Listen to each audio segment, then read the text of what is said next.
क्या नहीं है। हाईवे के लिए रोड इंफ्रास्ट्रक्चर का बेहतरीन मॉडल काशी के पास है। रेलवे का बेहतरीन मॉडल आज काशी के पास है। अब मीटर गेज पर छुक छुक की स्पीड से चलने वाली ट्रेन नहीं है। अब तो नए भारत की नई ट्रेन वंदे भारत, अमृत भारत और नवो भारत के रूप में दुनिया की सबसे बेहतरीन ट्रेन आज काशी से देश के विभिन्न कोनों को चल रही है। आज काशी के पास एयरपोर्ट है। इंटरनेशनल एयरपोर्ट से सारी सुविधाएं देश और दुनिया को जोड़ने का एक माध्यम काशी के पास है। और जब मोदी जी ने कहा था कि मां गंगा हमारी आस्था की प्रतीक तो है ही, लेकिन वाटर ट्रांसपोर्ट का एक बेहतरीन माध्यम हम गंगा को भी करेंगे, जिससे गंगा की अविरलता निर्मलता को बनाने में मदद मिलेगी और यहां के नाविकों के साथ साथ यहां के लोगों के व्यापार को आगे बढ़ाने के लिए हम इसका बेहतर जल ट्रांसपोर्ट का उपयोग करेंगे।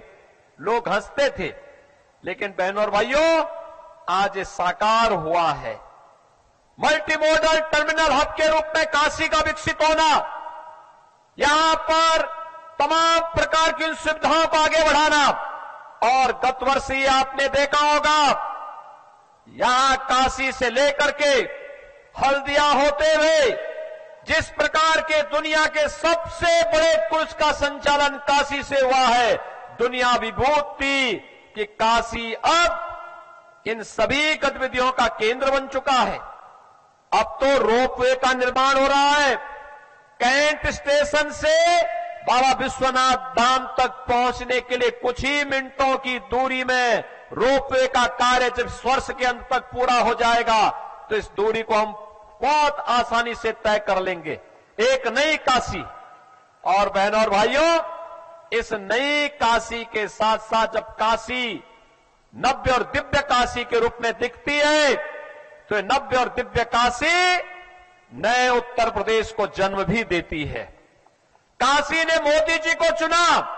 मोदी जी ने न केवल उत्तर प्रदेश की बल्कि पूरे भारत की कायाकल्प की है। बहनों और भाइयों, आज भारत दुनिया के अंदर सम्मान प्राप्त कर रहा है। आज भारत के अंदर बेहतर सुरक्षा है। आतंकवाद की समस्या का समाधान हुआ है। आज भारत ने दुनिया को वह मॉडल दिया है कि कैसे अपने नागरिकों की सुरक्षा की जा सकती है। आज भारत उसका मॉडल बना है। दुनिया के संकट मोचक के रूप में भारत और मोदी जी की पहचान है। और भारत के अंदर विकास का मॉडल क्या होना चाहिए, कोरोना जैसी महामारी का सामना करते हुए भी अर्थव्यवस्था को कैसे गति दी जा सकती है, इसका मॉडल भारत माना जाता है। गरीब कल्याणकारी योजनाओं को प्रभावी क्रियान्वयन कैसे होना चाहिए, भारत आज उसका एक मॉडल माना जा रहा है। बहनों और भाइयों, किसी ने सोचा ही नहीं था, जिस भारत में 2014 के पहले सुबह उठते ही समाचार पत्रों में नया भ्रष्टाचार और घोटाले की खबर आती थी, सायकाल होते ही आतंकवादी घटना की वारदात की समाचार आते थे। आज वही भारत आप देख रहे होंगे, उसी भारत में आतंकवाद और नक्सलवाद समाप्त हुआ है। और अब तो कहीं पर हम आतिशबाजी करें और थोड़ा जोर से पटाखा फट जाए तो पाकिस्तान सफाई देने के लिए मजबूर होता है, कहता साहब मेरा हाथ नहीं है। जब एक मजबूत सरकार होती है तो देश के दुश्मन ऐसे दब करके सफाई देने के लिए मजबूर होते हैं। अन्यथा कांग्रेस नेतृत्व की सरकार के समय जब विस्फोट होते थे, आतंकी विस्फोट होते थे, और काशी से वंचित नहीं था। काशी में तो संकट मोचन मंदिर पर भी हमला हुआ था, काशी की कचहरी पर हमला हुआ था, अयोध्या में राम जन्मभूमि पर आतंकी हमला हुआ था, अयोध्या की कचहरी पर भी हमला हुआ था और लखनऊ की कचहरियों पर भी हमला हुआ था। देश के अंदर चाहे दिल्ली हो या मुंबई, अहमदाबाद हो या देश के अंदर अलग अलग भागों में जो आतंकी विस्फोट होते थे, जब हम इस मुद्दे को तत्कालीन सरकार के सामने रखते थे, सरकारें कहती थी ये तो सीमा पार के आतंकवादी है।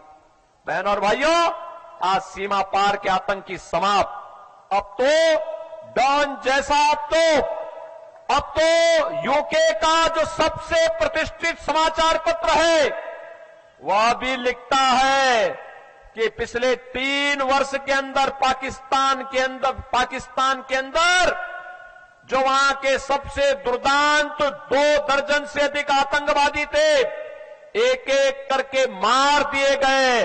और इसके पीछे उसने आशंका व्यक्त की किसके पीछे भारत के एजेंसियां हैं। यानी अब दुश्मन के घर में भी भारत विरोधी तत्व सुरक्षित नहीं है, क्योंकि उसे मालूम है ये नया भारत छेड़ेगा नहीं, लेकिन अगर कोई छेड़ेगा तो उसको छोड़ेगा भी नहीं। बहन और भाइयों, ये स्थिति आज के नए भारत की है। याद करिए, यूपीए और कांग्रेस की सरकार के समय गरीब भूख से मरता था, किसान आत्महत्या करता था, बेटी और बहन असुरक्षित थी और व्यापारी से रंगदारी वसूली की जाती थी। आज आप देखते होंगे व्यापारी से रंगदारी नहीं, बल्कि व्यापारी को स्वनिधि का लाभ दिया जा रहा है। प्रधानमंत्री मुद्रा योजना में 10 लाख तक का ब्याज मुक्त ऋण, और मोदी जी ने घोषणा की है 4 जून को जब फिर एक बार मोदी सरकार बनेगी तो यह सीमा 10 लाख से बढ़ाकर के 20 लाख की जाएगी। ये नए भारत में आज कोई भूख से नहीं मरता है। 80 करोड़ लोग फ्री में राशन की सुविधा का लाभ प्राप्त कर रहे हैं और मोदी जी ने कहा अगले 5 वर्ष तक ये योजना तत्काल जारी रहेगी, कोई कमी नहीं। याद करिए, ये जो कांग्रेस और समाजवादी पार्टी का इंडी गठबंधन है, जो कहता है ना कि भारत को पाकिस्तान के खिलाफ नहीं बोलना चाहिए, ये पाकिस्तान का राग अलापने वालों से बोलना चाहिए कि अगर भारत में फिर बोझा क्यों बनते हो, पाकिस्तान में जाओ, वहां भीख भी मांगने से नहीं मिलने वाली है। बहनों और भाइयों, आप देख सकते हैं भारत 80 करोड़ लोगों को फ्री में राशन दे रहा है और पाकिस्तान में कुल 23 करोड़ की आबादी वो भूख से बिलबिला रहे हैं। भारत मोदी जी के नेतृत्व में 25 करोड़ लोगों को गरीबी रेखा से उभारता है, पाकिस्तान में 23 करोड़ लोग भूख से मर रहे हैं। बहनों और भाइयों, 60 करोड़ लोगों को आयुष्मान भारत की सुविधा, और मोदी जी ने तो घोषणा की है 70 वर्ष से ऊपर के प्रत्येक व्यक्ति को 4 जून के बाद फ्री में 5 लाख रुपए प्रति वर्ष आयुष्मान भारत का कार्ड उपलब्ध करवाएंगे। आज किसान के लिए किसान सम्मान निधि है, 12 करोड़ घरों में शौचालय का निर्माण हुआ है, 10 करोड़ गरीब परिवारों के घर में उज्ज्वला योजना का कनेक्शन पहुंच गया है, 4 करोड़ गरीबों के मकान बन गए हैं। और मोदी जी ने कहा है जितने भी गरीब हैं, कच्चे मकान हैं, झोपड़ी है, 4 जून के बाद उनको भी एक एक आवास उपलब्ध करवाने की कार्रवाई प्रारंभ होगी। बहनों और भाइयों, ये नया भारत है, ये नया भारत है। सुरक्षा है, सम्मान है, विकास है, गरीब कल्याण है, और विकास और विरासत का मॉडल कैसे होना चाहिए। काशी में काशी विश्वनाथ धाम, तो अयोध्या में प्रभु राम का अयोध्या धाम। मैं पूछना चाहता हूं, क्या अयोध्या में राम मंदिर का निर्माण एक कांग्रेस के लोग करा पाते क्या? ये तो आज भी कहते हैं कि भारत के अंदर राम मंदिर का निर्माण नहीं होना चाहिए था, बोलते हैं ना। और समाजवादी पार्टी के एक नेता बोलते हैं, कहते हैं राम मंदिर बेकार बना है। अरे हमने कहा बेकार तो तुम्हारी बुद्धि हो गई है। राम मंदिर तो भगवान रामलला की जन्मभूमि में बना है, जन्मभूमि में बना है। लाखों लोग आ रहे हैं, लाखों श्रद्धालु आ रहे हैं। अयोध्या में अगर आप जाएंगे, आप देखेंगे देश भर से, दुनिया भर से सनातन धर्मावलंबी आकर के कोई पिलर को चूमता है, कोई जमीन पर लेटता है, आंखों में आंसू होते हैं। 500 वर्षों के लंबे इंतजार को मोदी जी ने अयोध्या धाम में समाप्त करके हम सबके जन्म और जीवन दोनों को धन्य कर दिया। बहनों और भाइयों, हम काशी वासियों का तो गौरव है ये हम काशीवासियों का गौरव है। हम अपनी वर्तमान और भावी पीढ़ी को बोल सकते हैं कि 500 वर्षों का इंतजार समाप्त जब हुआ, उस समय हम लोग भी इसके साक्षी थे। आप सब बोलने के अधिकारी हैं, और मैं तो काशीवासियों से कहता हूं, आपको ताल ठोक करके कहना चाहिए कि अयोध्या के इस गौरव को, भारत के इस गौरव को, सनातन धर्म के इस गौरव को हमने लौटाया है, क्योंकि काशीवासियों ने मोदी जी को संसद में पहुंचाया है। आपको यह अधिकार है बोलने का। एक और आपको मोदी जी एक गौरव और एक पुण्य दे रहे हैं, और दूसरी तरफ कांग्रेस के काले कारनामों की भी एक छोटी सी झलक मैं आपको देना चाहता हूं। बहनों और भाइयों, ये राम मंदिर के सनातन विरोधी रहे हैं। याद करिए, अयोध्या में राम मंदिर में जब रामलला का प्रकटीकरण 1949 में हुआ था, तब कांग्रेस की प्रदेश और केंद्र में सरकार थी, वहां पे ताला लटकाने का काम इन्होंने किया था। तब ताला लटकाने का काम इन्होंने किया था। जब 1986 में माननीय न्यायालय ने ताला खोलने का आदेश दिया था, तब भगवान राम को इन्होंने टाट में पहुंचाने का काम किया था। सुप्रीम कोर्ट में इन्होंने कहा था, राम तो हुए ही नहीं, कृष्ण हुए ही नहीं, हमारे आराध्य देवों के अस्तित्व पर जो परमपिता परमेश्वर हैं, उनके अस्तित्व पर ये संकट खड़ा करते थे, कहते थे हुए ही नहीं। जैसे कि ये कांग्रेसी ही पैदा हुए थे, इनसे पहले सृष्टि नहीं थी, इनके बाद भी सृष्टि नहीं होनी है। बहनों और भाइयों, इतनी बड़ी गाली देते थे ये लोग। ये आतंकवादियों का समर्थन करते हैं, नक्सलवादियों का समर्थन करते हैं, भारत को कोसते हैं, भारत में आपदा आती है, इनका कहीं अता पता नहीं होता है। और दूसरी तरफ मोदी जी है, याद करिए, जहां जाते हैं मंदिर में जाकर के पूरी पालन करते हैं। अयोध्या में रामलला में भव्य मंदिर के निर्माण और प्राण प्रतिष्ठा के समारोह के पहले 11 दिन के अनुष्ठान को मोदी जी ने पूरा किया। काशी में मां गंगा के लिए या काशी विश्वनाथ धाम के लिए या काशी के घाटों के लिए या काशी के देवालयों के लिए, यहां के नवनिर्माण और सुंदरीकरण के लिए कार्य का हो, ये मोदी जी ने करके दिखाया। बहनों और भाइयों, इंडी गठबंधन क्या कहता है? कहता है सत्ता में आएंगे तो पहले ये लोग अनुसूचित जाति और पिछड़ी जाति के आरक्षण को बंदरबांट करने का काम करने वाले हैं। कांग्रेस की सरकारें कर्नाटक में हो या इससे पहले आंध्र प्रदेश में, इन्होंने ओबीसी के आरक्षण को मुसलमानों को बांट दिया था। अभी कोलकाता हाईकोर्ट के निर्णय को आपने देखा होगा।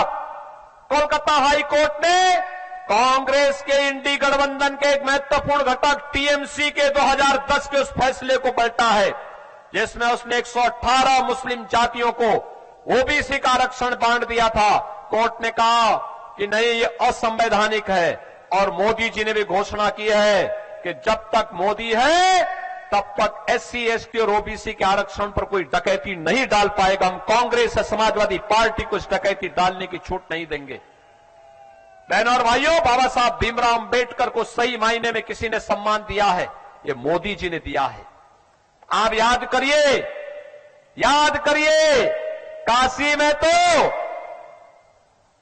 काशी में तो भगवान बुद्ध को, सारनाथ के सुंदरीकरण के कार्य को अगर किसी ने अपने हाथों में लेकर उसको भव्य रूप दिया है तो वह मोदी जी ने दिया है।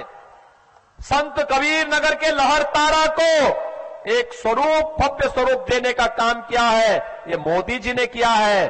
और संत रविदास जी के शीर गोवर्धन को भी जो भव्य और दिव्य रूप दिया गया है, यह भी मोदी जी के कारण हो पाया है। बहनों और भाइयों, मैं आज इसीलिए आपके पास आया हूं कहने के लिए, हम आपसे अपील करने के लिए आए हैं। हम काशी वासियों का, उत्तर प्रदेश वासियों का एक गौरव है कि हम यहां से जिस जनप्रतिनिधि को चुनते हैं, वह भारत का नाम तो दुनिया के अंदर कर ही रहे हैं। आज दुनिया के सबसे लोकप्रिय राजनेता के रूप में भी अपनी एक धमक जमा करके काशी को नई पहचान दिला रहे हैं। अब काशी को लटकते झटकते तारों के बीच में नहीं घुसना पड़ता है। अब काशी को जाम के जंजाल में नहीं फंसना होता है। अब काशी के अंदर गंदे नालों के बीच में लोगों को रहने के लिए मजबूर नहीं होना पड़ता है। अब काशी की सड़कें भी राष्ट्रीय राजधानी की तरह 4 लेन और 6 लेन की सड़कों का एक जाल आज काशी के पास अपना है। आज काशी की दिव्यता और सुंदरता को देख करके कौन मोहित नहीं होता है। लेकिन बहनों और भाइयों, में इंडी गठबंधन और कांग्रेस के इन काले कारनामों की ओर बताना चाहता हूं। यह आरक्षण पर सेंध लगाने का काम कर रहे हैं। और दूसरा ये क्या कहते हैं कि अगर कांग्रेस की सरकार आएगी तो कहती है कि हम पर्सनल लॉ लागू करेंगे। पर्सनल लॉ का मतलब इसका मतलब है भारत के अंदर बेटी स्कूल नहीं जा पाएगी, बहनें और माताएं बाजार नहीं जा पाएंगी, घर के अंदर बुर्का पहन करके दुबक के रहना पड़ेगा। तालिबानी शासन को देश के अंदर लागू करने का कुत्सित प्रयास भारत बाबा साहब भीमराव अंबेडकर के द्वारा बनाए गए संविधान से चलेगा। भारत किसी शरिया कानून से नहीं चल सकता है, यह भारतीय जनता पार्टी घोषणा करती है। बहनों और भाइयों, जब राहुल गांधी से पूछा गया कि गरीबी के बारे में क्या कहेंगे, मोदी जी ने तो 25 करोड़ गरीबों को एक खुशहाल जीवन जीने के लिए आगे बढ़ाया है, क्या करोगे? तो राहुल गांधी कहते हैं एक झटके में गरीबी हटा देंगे। कहा एक झटके में कैसे? कहां हटा देंगे? यानी जो नारा दादी ने लगाया था, पोता 54 वर्ष के बाद भी वही नारा लगा रहा है। 1970 में श्रीमती इंदिरा गांधी जी ने यह नारा दिया था गरीबी हटाओ का। अपने समय में ये लोग कुछ नहीं कर पाए और अब क्या कहते हैं? कहते एक झटके में हटा देंगे। कहा, पत्रकार ने पूछा एक झटके में कैसे?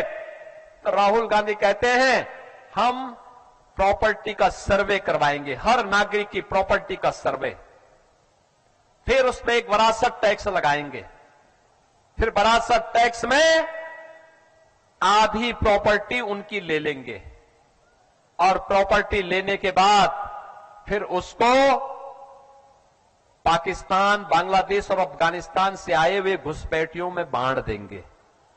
ये कांग्रेस कह रही है। बहनों और भाइयों, ये कांग्रेस के अंदर औरंगजेब की आत्मा घुस गई है। याद करिए, बाबा विश्वनाथ के मंदिर को पवित्र करने का काम किसी ने किया था, इसी दुष्ट औरंगजेब ने किया था। बहनों और भाइयों, मथुरा का भगवान कृष्ण का मंदिर इसी दुष्ट औरंगजेब ने तोड़ा था। और कोई शरीफ मुसलमान भी अपने पुत्र का नाम औरंगजेब नहीं रखता। इसलिए नहीं रखता है, औरंगजेब ने सबसे पहले अपने भाई की हत्या की सत्ता के लिए, फिर अपने बाप शाहजहां को, जिसने आगरा का ताजमहल बनाया था, शाहजहां को कैद किया था। अगर आपको शाहजहां और औरंगजेब के बारे में देखना है, पटना की खुदावक्त लाइब्रेरी में जाकर के पढ़िए। उस लाइब्रेरी में आपको इनके काले कारनामों की जानकारी मिलेगी। शाहजहां कहता है कि कमबख्त औरंगजेब, तुझ जैसा पुत्र किसी को पैदा न हो। तुमने मुझे जीते जी एक एक बूंद पानी के लिए तरसाया है, और तुझसे अच्छे तो ये हिंदू हैं जो जीते जी अपने बड़े बुजुर्गों का सम्मान करते, उनकी सेवा करते हैं, और मरने के बाद भी वर्ष में एक बार श्राद्ध और तर्पण के माध्यम से पितरों को। तो सीएम योगी आदित्यनाथ को आपने सुना, और कांग्रेस को लेकर तमाम बातें उनकी ओर से कही गई हैं। कांग्रेस पर निशाना साधा गया है। उनकी ओर से ये बताया गया कि किस तरीके से राहुल गांधी ये सोचते हैं